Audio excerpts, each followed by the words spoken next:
Hey Minnesota Dirt, I'm in the garage with Rooster. We are going to work on the dirt dueler. We are going to get the caliper mounts all set. I kind of talked earlier on the positioning and where they kind of belong. So we're going to get them there and then get them drilled and tapped in the housing and get the brakes all on this rear end. What do you think of that, Rooster? What's on my shoe? Something smell good? Oh, thanks, bud. Oh, what do you say? Should we do some work? Should we get some work done today? You want to say hi to Minnesota Dirt? Do you want to say hi? Oh, look at that cute face. I usually know to him. Yeah. Don't lick that. That's yucky. Don't lick that. That's yucky. You excited to be in the garage? The new shop dog. New shop dog. Rooster Roo. All right, guys. We're going to get some work done now. Here we go. Yeah. So, usually, set the caliper mounts 1.25 inches off the rotor, which we are a 1 3/8 inches, so I got to move it just a little bit.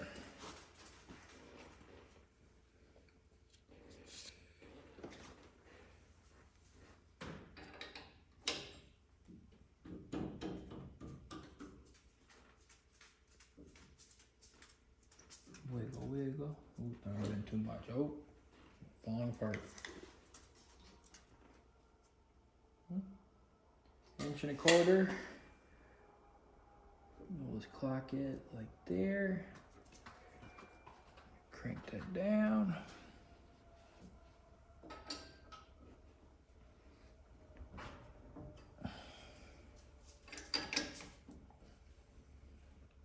What do you think? What do you think?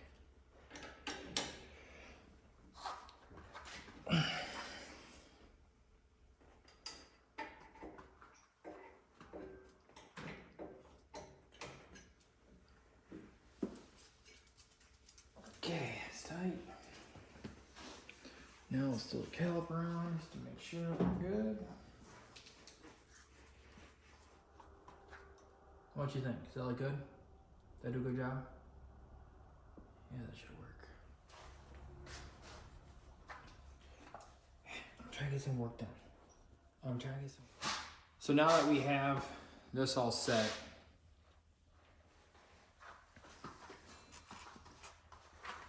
Weir's makes a little jig bolt for it that has the center drilled out for you. So now we'll screw that in this hole. If I can get it to start, there it goes. Screw that in, and then I'll run the drill bit in and drill out those 2 holes, and then we'll run a 3/8 by 24 tap into the tube.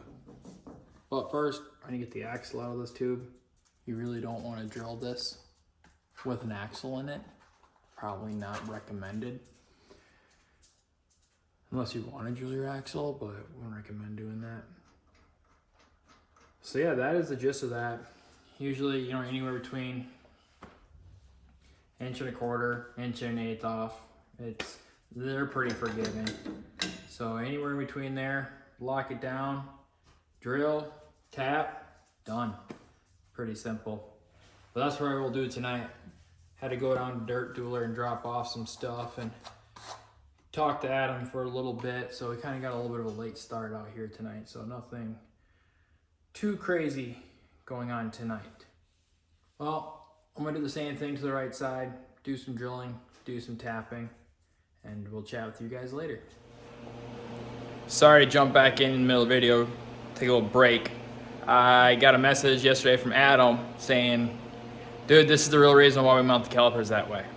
And after he told me, I'm like, oh, that makes sense. Here's the real reason why we clock the calipers where we do. So down here is where the brake line hooks up, but up here is the brake bleeder. So this is where we crack all the air to get it out. Well, if this isn't the highest point on the caliper, air will get trapped. I've seen some cars where, you see the R, where they don't have it and they'll use the left. Well, on the left, this will be on that side and this will be down there.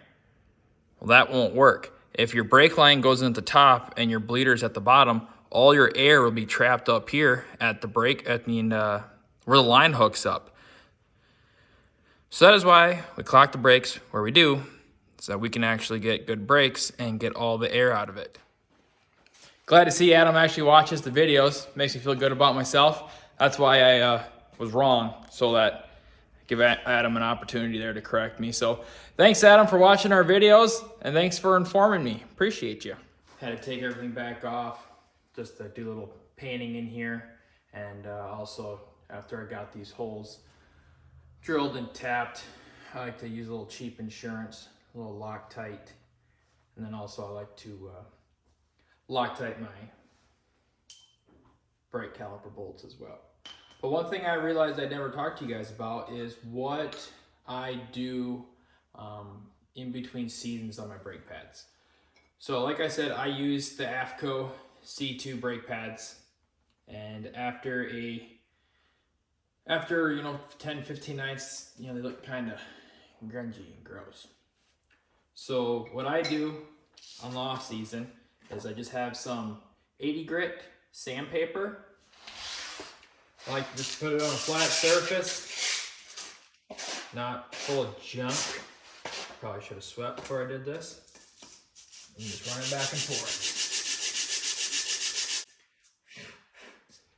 That'll help even out the pad and then reopen up all them pores. Get all that gunk and dirt and grease and embedded metal out of it, so that these pads will work just as good next season as it did this season for us.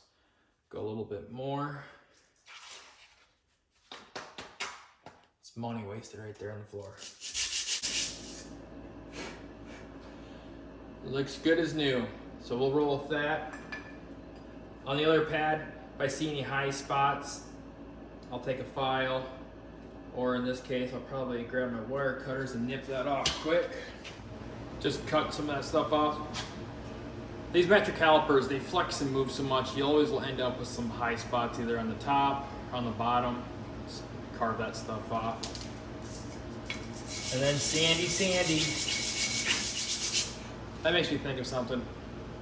So I hardly ever grind tires. I only grind tires if, it's obviously that we glazed it or it's been sitting around for a long time. That cracks me up so much, seeing people got their grinder at 100 miles an hour and they're just blasting a tire, smoke's bellowing off it, and rubber chunks are going everywhere. And tires are $150 a pop, and you just burned up half the tire with that grinder in your hand. So you might have gotten 3 nights out of that tire, and now you'd be lucky to get a night in a heat race out of it. But everyone does their own thing. Not my tire, not my problem. That's what I always say. A little sanding, look at that. There was some nasty high spots all through there, and now you can't even tell.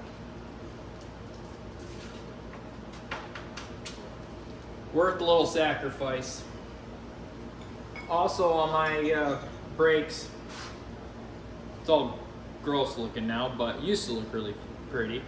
This is the Weir's Machine metric brake spacer, WM270. If you have crappy rear brakes, these definitely help. So the metric caliper is a single piston caliper. When this piston comes out, the farther it comes out, it gets unstable in its bore and can cock.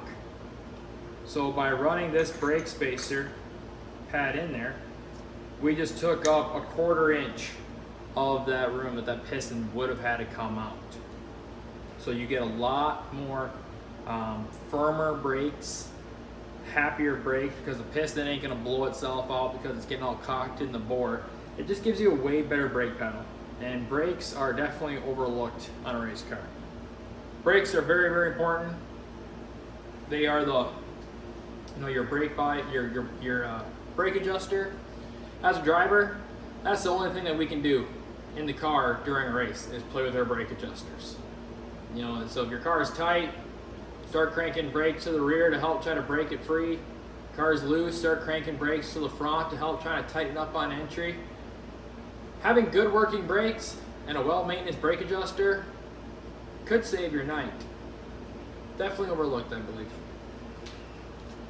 Enough of that rant. Let's get this thing put together.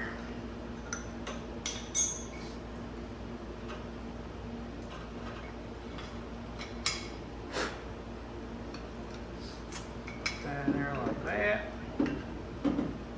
So now on these Weir's brackets, it's got this little tab. Prevents that tab. It helps you a lot. What it does is it keeps the caliper from being able to twist, but it does hinder you from being able just to put all the brakes pads in the caliper and just slide it on. So what you end up having, then you kind of have to pull this up and slide it in there from underneath first, and then bring your caliper down to it. And then feed them up in there. Just like that.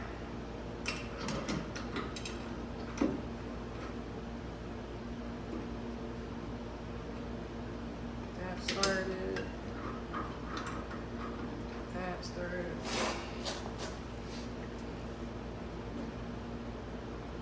I'm sure some racers are probably yelling at me in the comments right now.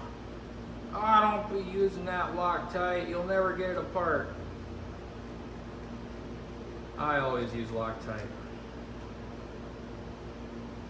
I've had a brake bolt come loose before. It wrecks stuff.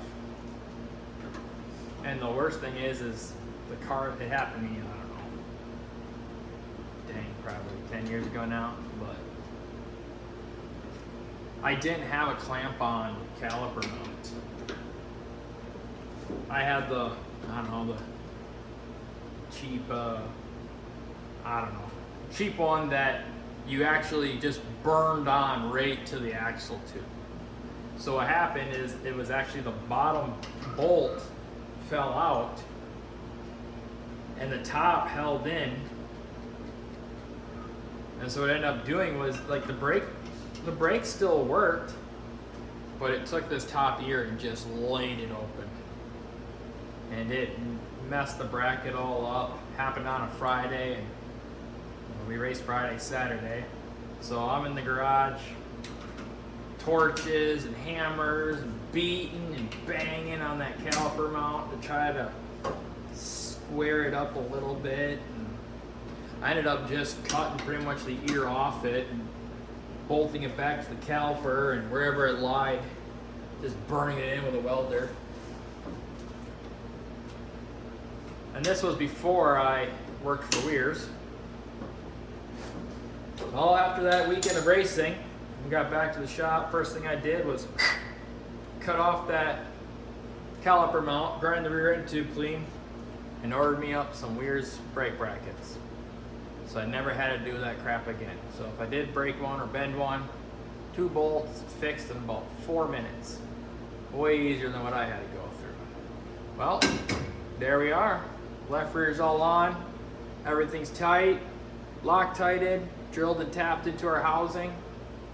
Pretty simple, straightforward. What's really nice about these heavy duty brackets is the bracket itself is already tapped. So it's super easy to get your tap started and know that you're going in straight, not on an angle. It's broken down Barney style pretty well. But yeah, no, that looks good. I think we're gonna do something cool with the tubes though. I don't know, leave us a comment, tell us your opinion.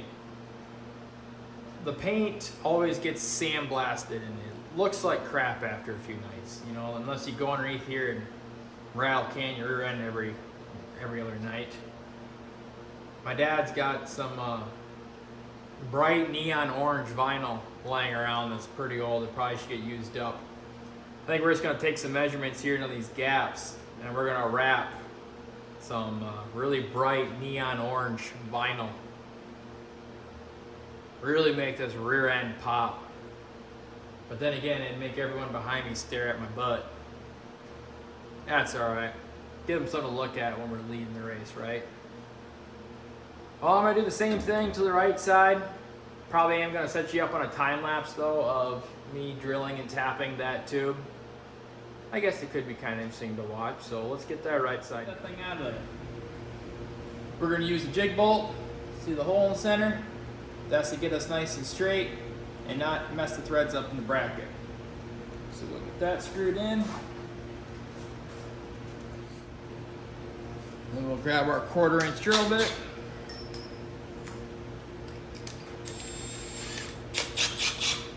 Drill a hole.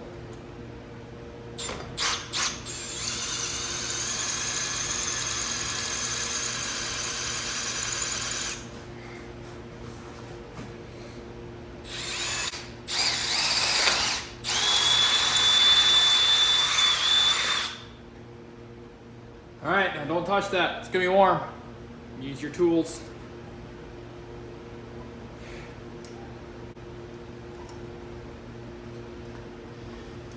After we got that drilled out, then we'll go up to our tap size drill bit. This is a 3/8 24 tap. It calls for a 21/64 drill bit.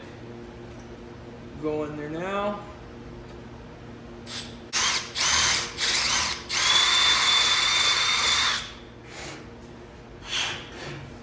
All right, got that done.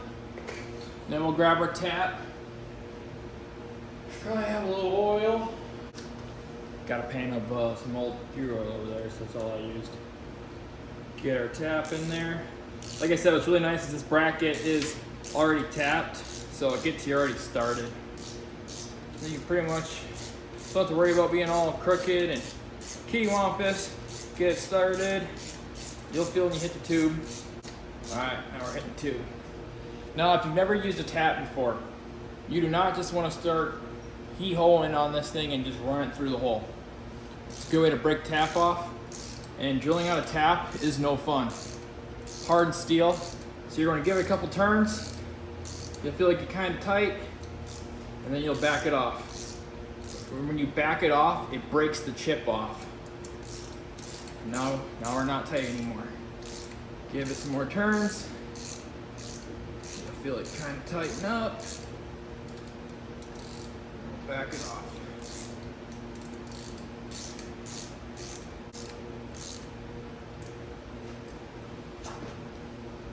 We're through. Pull our tap out. Tap is out. And then, just to show you, now we can screw this in. And with this bolt now through the axle tube, it won't allow this brake caliper mount to be able to spin. So no welding required. Screws right in nice. Just like that. We're done. I'm gonna do the same thing to the other hole right here. Then I'll take this all off, kind of clean up. I pull the dry flange off, use the shop vac inside, clean on any of the chips and stuff on the inside. Then I like to do is put some masking tape, paint it, make it look all pretty so it doesn't all get all rusted up. If you do take this off after you've done this step, you gotta make sure this bracket is sitting on the tube perfect when the threads engage into the tube.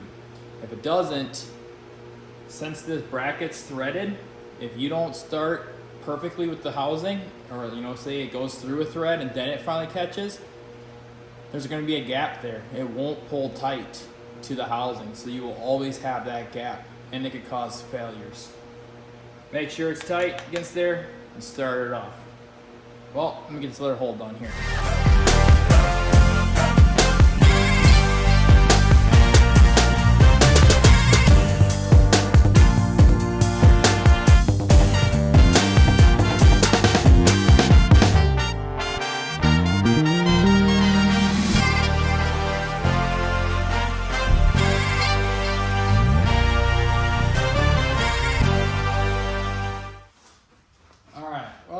While that paint dries, I'm gonna get this hub fully on. Got our WM 265 tool here. We'll pop off this hub.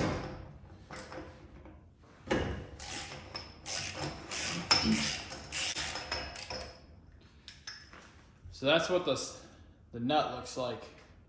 I don't know. 2.5-inch Grand National, they call it. It's this goofy shape. Some people don't like buying the tool. Like I said, we're machine, WM265. They don't like buying the tool, so what they'll do is they'll take a punch and they'll stick it on this corner and then hammer it. And then start hammering it, then it destroys the nut. No good. Spend the 20 bucks, get yourself a good socket. You won't regret it. So the reason why I have to go back through this hub is, actually, I don't even know if I want to talk about it. It's kind of like my little secret. All right, well, we'll talk about it.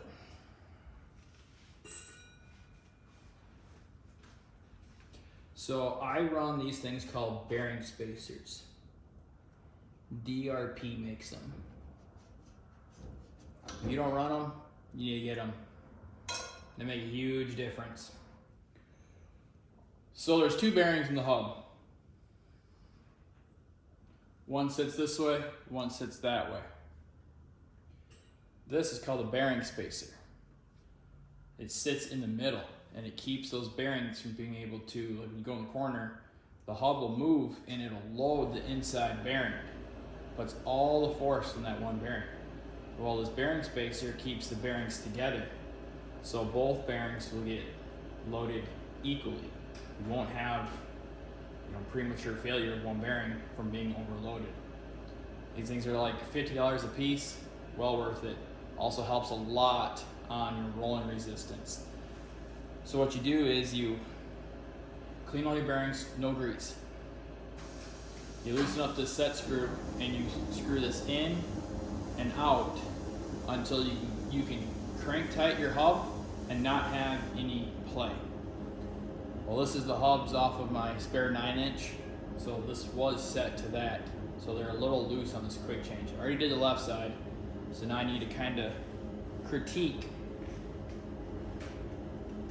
this right side. And there's a little bit of play, so we're gonna loosen it up, give her just a little bit.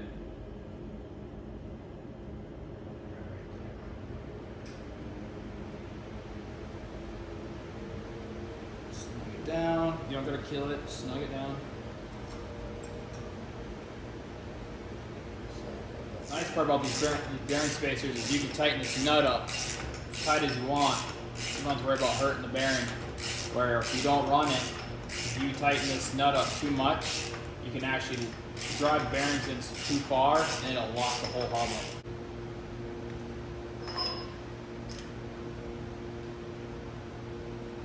There we go, no play.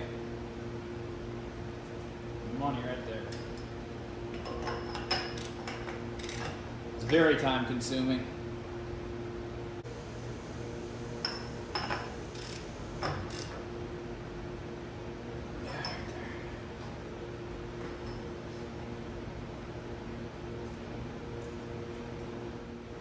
Like that. Beautiful. So you watch me stick the punch into the hub. Curious? See those little tabs right there, there, and there, and there?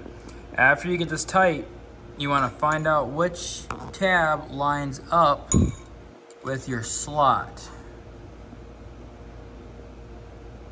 In our case, it was this tab right here. So all I did was stick this punch on top of the tab like that, and I pried down so it folds it into that tab right there. So now that prevents the nut, where's my pointer, prevents this nut from being able to tighten itself up or loosen itself off. Now that we got that all done, make sure our O-ring is in there. Grab our drive plate, our drive flange. Notice you got a bolt hole there, so then you got to look at your drive flange, make sure you got the holes in the right orientation. slide it on. Do not, I repeat, do not Loctite those.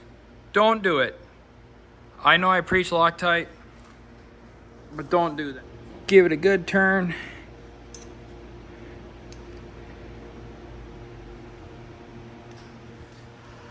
Ready to go. Put the axle back in and put our cool